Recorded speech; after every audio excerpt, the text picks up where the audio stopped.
እኔ ጥያቄ የሆነብኝ አንደኛው ነገር ሄርሜላ ከሀገር ልትወጣ ነው። ወዴት ነው የምትሄደው? ከማን ነው የምትሸሻው? እንዴ አንድ አብርሽ ብቻ ነው እንዴ ሀገር ላይ ያለው?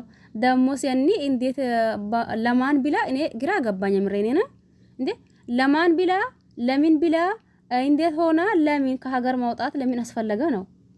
እዚህ ጋር ከሆነ አብርሽ ነክቶ ወይም ደግሞ ራሱን እንትን አድርጎ ከዛም በኋላ ምናልባት ሄርሜላ ብሎ ሊመጣ ይችላል። ምናልባትም ደግሞ ሩታ ብሎም ሊሄድ ይችላል።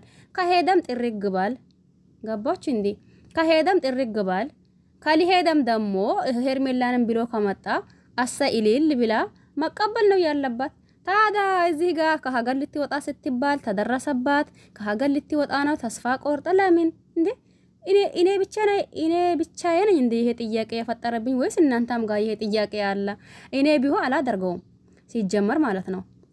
ያኔ ይሄ ልጅ ምናልባት አሁን የተወሰኑ ልጆች ማለት ይቻላል አይ አብርሽ ምንም አልሆነም አውቆ ነው እንዲህ የሆነው ያለው አውቆ ነው እንዲህ የሆነው ያለው ከሄርሜላ ለመራቅ ፈልጎ ነው እንዲህ የሆነው ያለው ከሄርሜላ ለመራቅ ነው። ይሄ ግልጽና ግልጽ አንድ ንግግር በቂ ነው ብዬ አስባለሁኝ ለዚህ ነገር ማለት ነው። ለምን ይሄ ማን ነው አብርሽ ከዛን በፊት አይተነዋል። በነገራችን ላይ ምን አይተናል?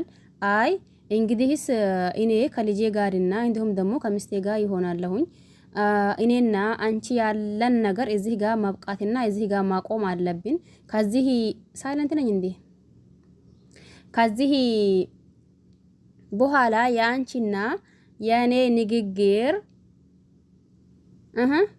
ማለት የአንቺና የኔ መገናኘት እዚህ ጋር ይበቃናል፣ እዚህ ጋር መቆም አለባት ብሎ ግልጽና ግልጽ በሆነው በአንድ ንግግሩ ብቻ ሄርሜላን እኔ ጋር እንዳትደርሺ እኔም ደግሞ አንቺ ጋር አልደርስም። ያኔ ከልጄ ጋርና እንዲሁም ደግሞ ከሚስቴ ጋር ይሆናለሁኝ።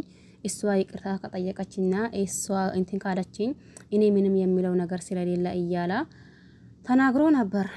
ታዳ አሁንም ልክ የዛኔ በተናገረው ንግግሩ አሁን ለታ ደግሞ እየተካሄደው ያለውን ነገር ሙሉ በሙሉ አይ ይሄ ነገር እንደዛ መሆን የለበትም፣ አይ ደግሞ ይሄ ነገር እንደዛ መሆን አለባት፣ ካልፈለጋትም ደግሞ እንደዛ እኔ ከሷ ለመራቅ ብሎ ነው፣ ለከሷ እንዲ ለመሆን ብሎ ነው፣ ከሷ እንዲ ለመሆን ብሎ ነው የሚለው ነገር እኔ አምኜ አልቀበለውም። ማለት እሱ ካልፈለጋ እንደባለፈው አይ እኔ በቃ ከሩታ ጋር መሆን ይፈልጋለሁ። እዚህ ጋር ግልጽና ግልጽ አማርኛ ሄርሜላን ካልፈለጋት ማለት ነው። ግን የሆነ ነገር እንዳላ ደግሞ እርግጠኛ መሆን ትችላላችሁ። ለምን እንዴ አሁን ለታ የሚያንቀሳቅሰው ኢፍሬም፣ የሚያወራው ኢፍሬም፣ የሚታወራው ሩታ፣ የምታንቀሳቅሰው ሩታ፣ ከሩታና ከኢፍሬም ውጪ ማንም እንትን የሚያደርገው የለም። ይሄ ነገር ደግሞ ምንም ነገር የለም ብለን እርግጠኛ እንደንሆን የሚያደርገን አንደኛ ጉዳይ ይሄ ነው። ምንም ይሁን ምን የፈለጋ ነገር ቢሆን እንዴ ሄርሜላን ካጣላትና ከሄርሜላ መሆን ካልፈለጋ እንደዛ ድንግዝግዝ ብሎ መቅራት አለበት ብዬ አላስብም። አሁን የምናየው ነገር ድንግዝግዝ ብሎ ነው ቀረው። ታዳ በዚህ መካከል በትዕግስትና በሰብር መጠበቅ ነው እንጂ የሆነው ያኔ እስከ ጊዜ ድረስ ምናልባት ያኔ ከቀልቡ ሆኖ ይሁን ወይስ ደግሞ እንደዛም ተደናዞ ይቀጥል ይሁን የሚለው ነገር እስከ መጨረሻው ድረስ ወይም ደግሞ በትዕግስት ማያትና መጠበቅ ነው እንጂ እንዴት ለማን ተብሎ ነው ደግሞ ከሀገር መውጫው ነው። እኔ የገረመኝ ነገር ይሄ ነው። እናንተንም በእርግጥ ገርማችኋል ብዬ አስባለሁኝ። ምንም ይሁን ምንም ይፈጠር አንዳንድ ጊዜ ቆም ብሎ ማሰብ ይሄ ነገር እንዴት ነው እየተካሄደው ያለው ነገር እንዴት ነው ብሎ ማሰብ ተገቢ ነው ብዬ አስባለሁኝ። የሆነ ጊዜ እናንተ ታስታውስ እንደሆነ አላውቅም፣ ብቻ ማናት የሆነ ልጅ ስትናገር ሰምቻለሁኝ።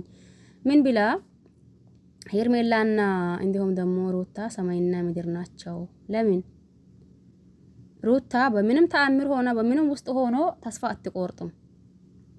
ሄርሜላ ደግሞ ቶሎ የምትወድቅና ተስፋ የምትቆርጥ ሰው ናት ብላ ስታወራ ሰምቻለሁ።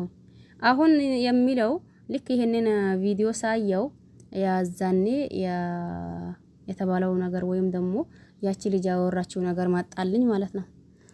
ያኔ በዚህ ልክ እንደዛ መሆኑ በዚህ ልክ ደግሞ አይ በቃ እኔ ከዚህ ከሀገር መውጣት አለብኝ ማለቱ በራሱ ተገቢ ነው አግባብ ነው ብዬ አላስብም። እናንተ ብታውቁትም ማለት ነው። እና እናንተ ብታውቁትም እየሆነው ያለው ነገርና እየተካሄደው ያለው ነገር ግልጽና ግልጽ ይመስለኛል። ምክንያቱም እዚህ ጋር ሄርሜላ ከሀገር የምትወጣበት ምንም አይነት ምክንያትና ምንም አይነት ሰበብ አለ ብዬ አላስብም። ያኔ እንደተባለው በተስፋ መጠበቅ አብርሽ ወደ ራሱ እስከሚመለስ ድረስ ትንሽ በሰብርና በትዕግስት መቆያቱ የመሰለ ነገር አለ ብዬ አላስብም። እናንተ ነው የምታውቁት። ለዚህ ቤት አዲስ ከሆነ ሰብስክራይብ ማድረግ አትርሱ። ነባር ቤተሰብ ከሆናችሁ ደግሞ ላይክ ሼር እያደረጋችሁ አበረታቱኝ። በያላችሁበት ሰላማችሁ ይብዛ። ባይ ባይ።